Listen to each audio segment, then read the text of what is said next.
c'est comme ça que ça se passait. Ah, vous êtes là. J'étais justement en train d'expliquer à Praline que la Première Guerre mondiale est souvent vue comme la guerre où l'industrie naît dans le combat. Et on a donc tendance à oublier qu'il y a d'autres acteurs qui ont été presque aussi importants que les machines, et les hommes, les animaux. En effet, s'il y a certains animaux dont les soldats se passeraient bien, tels que les mouches, les rats ou les poux dans les tranchées, qui participaient quotidiennement à l'insalubrité, nous allons nous concentrer aujourd'hui sur les animaux qui ont été utiles pendant la guerre. En effet, il y a environ 10 millions de chevaux, 100 000 chiens et 200 000 pigeons qui ont servi dans le conflit, ainsi que des animaux exotiques tels que un éléphant, un singe et même des chameaux. Ces animaux ont donc été utilisés à usages variés, comme par exemple monter le guet, communiquer, transporter du matériel de guerre ou encore directement pour combattre. Nous pouvons donc nous demander comment l'instrumentalisation de ces animaux illustre bien la totalité du conflit de la Première Guerre mondiale de 1914 à 1918. Et ceci nécessite donc de passer de l'histoire comme science des hommes à l'histoire comme science des êtres vivants. Donc on pense d'abord aux animaux guerriers qui accompagnent les combattants sur les champs de bataille et restent à leur côté tout au long du conflit. Les chiens, meilleurs amis de l'homme, se retrouvent donc forcément embrigadés dans cette guerre et deviennent pour la plupart des chiens ambulanciers, des chiens de liaison, des chiens de ronde. Au total, près de 50 000 canidés seront, dès le début du conflit, dans les deux camps, mobilisés. Et si on vous disait que certains animaux ont même reçu des distinctions militaires pour service rendu durant cette guerre, vous allez nous croire ? Voici Stubby. Il est le chien et l'animal le plus décoré de la Première Guerre mondiale. Il a participé au total en France à près de 17 batailles et à 4 offensives. Il fut notamment blessé et envoyé à l'arrière et il fut même dressé à reconnaître l'odeur du gaz et à prévenir les troupes environnantes. Après avoir survécu à cette attaque de gaz, donc, il fut aussi dressé à aller récupérer des soldats sur le No Man's Land ou bien à prévenir les alertes d'obus que lui seul pouvait entendre. Il est également le seul responsable de la capture d'un Allemand dans l'Argonne, ce qui lui valut d'ailleurs d'être nommé sergent. Le sergent Stubby meurt de vieillesse en 1926. Il est l'exemple parfait de la participation animale au conflit, en première ligne, que l'on observe au début du conflit. En plus des chiens, les chevaux représentent un atout de poids pour les militaires.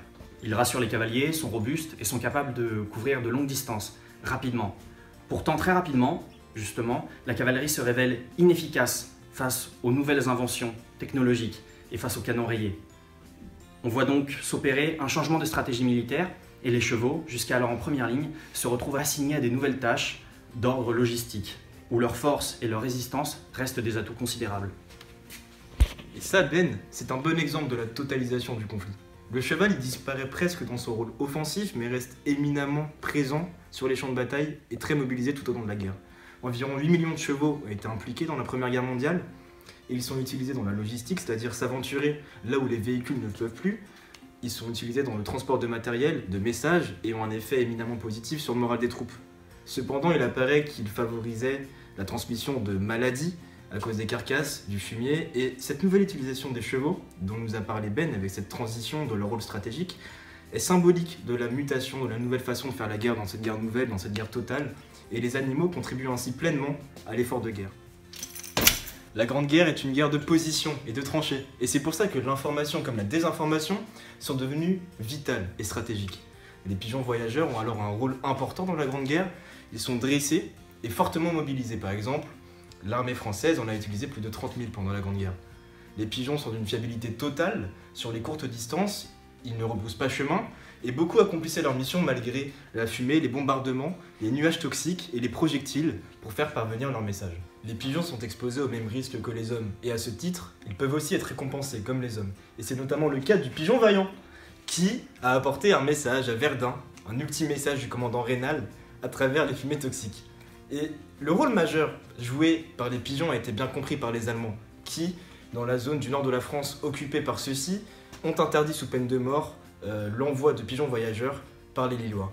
Et les pigeons sont alors le symbole de la transition de la nature de la Grande Guerre, ils constituent un héritage des anciennes guerres et se révèlent plus qu'utiles malgré le développement de la téléphonie à ce moment-là. Même des éléphants ont participé à l'effort de guerre allemand, et c'est le cas de Jenny pendant la Première Guerre mondiale. Elle a été requise par la commandanture d'étape à Avesnes, une ville dans le nord de la France. Elle vient du parc zoologique d'Hambourg et est élevée comme un animal de cirque. Elle contribue à l'effort de guerre allemand en poussant des wagons de charbon, des charrues, et elle se situe entre Avesnes et Fellery, qui sont deux villages dans le nord de la France. Durant ces 3 années en France, et dans une situation d'occupation par l'Allemagne, Jenny a suscité haine et passion à travers les habitants des 2 villages. Il revenait aux habitants locaux de la nourrir, de la laver, de réparer ses outils, de travailler avec elle. Et malgré le fait qu'il s'agit avant tout d'un animal employé contre son gré, l'historien Hervé Gournay souligne qu'elle était perçue comme un ennemi de la nation française.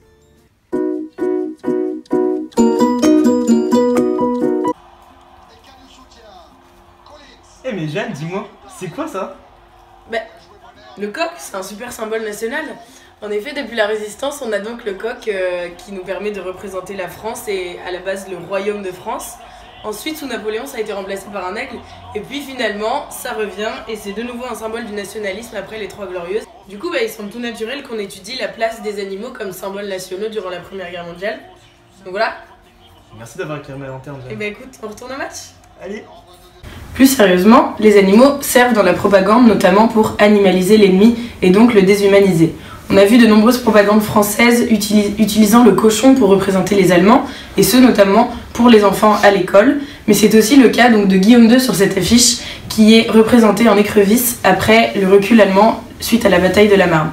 On a également l'utilisation de l'animal comme symbole avec évidemment la colombe qui représente la paix, mais aussi l'utilisation des grenouilles par exemple pour représenter le mensonge, et à nouveau on l'a beaucoup utilisé pour représenter les Allemands dans la propagande française. On a également utilisé donc la propagande pour légitimer la guerre et essayer de recruter notamment des jeunes, et de ce fait on a par exemple cette affiche britannique qui héroïse le cheval pour amener le plus de soldats possible sur la base du volontariat. Enfin, sur le front, les animaux ont également permis de mobiliser, et de ce fait on a de nombreuses affiches qui représentent les animaux comme mascottes, et c'est notamment le cas des chiens et des chats. Et de ce fait ça intègre fortement l'animal avec le soldat et l'animal soldat pour mobiliser et créer un imaginaire important autour de l'animal durant la Première Guerre mondiale.